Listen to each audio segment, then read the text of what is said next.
is how much money left the city's account, right? Right, but then I have to explain to you where, how much PERS went out, how much Social Security, how much Medicare, all of that. No, that is our portion. That is the city's portion. It's not just the employee's portion. There's PERS transfers that are paid out to PERS. I mean, I have no problem doing this. I just want you to understand, there's gonna be more than just that. Because the city has Social Security responsibilities, we have PERS responsibilities. There's all of those kind of things that are behind the scenes that come out of our checking account, and that is what I'm understanding that you're wanting to know. And those are automatically taken out of our account. Carry Joe. So I'm just, Well, just to jump in on that, which I wasn't going to, was, but that total number, which what I'm understanding is all we want, is the total. The total for all 800, whatever employees, 13, whatever it is. So that, in a sense, could be the total, you know, the PERS and all that, if you have one number with the payroll. I'm assuming we're saying that okay, could be yes, one. okay. But are you gonna come back to me and say, well, how much is PERS? This is what I'm just asking. That's what I'm saying. What I understand right now is it Or can be numbers. one big sum. Is that the understanding?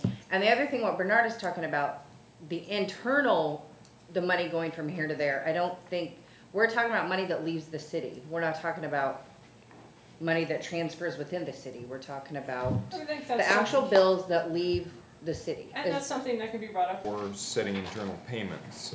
There we go. Approve resolution number R-061410-2, setting internal payments at 5%.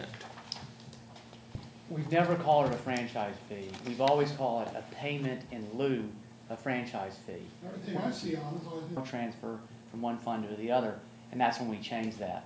But we've never called it a franchise fee. We also have payments in lieu. He's saying drop the franchise, just call it internal payments. well, my argument on it is Right. Well, let's say it was PGE that was providing, Right. that's a business, right? Utility. That's a A utility. regulated utility. Okay. So, but they're doing business here and That's they're, right. you know, so that's a franchise. Correct. And a franchise fee is something that a city would, or some form of government would charge to a business or a utility.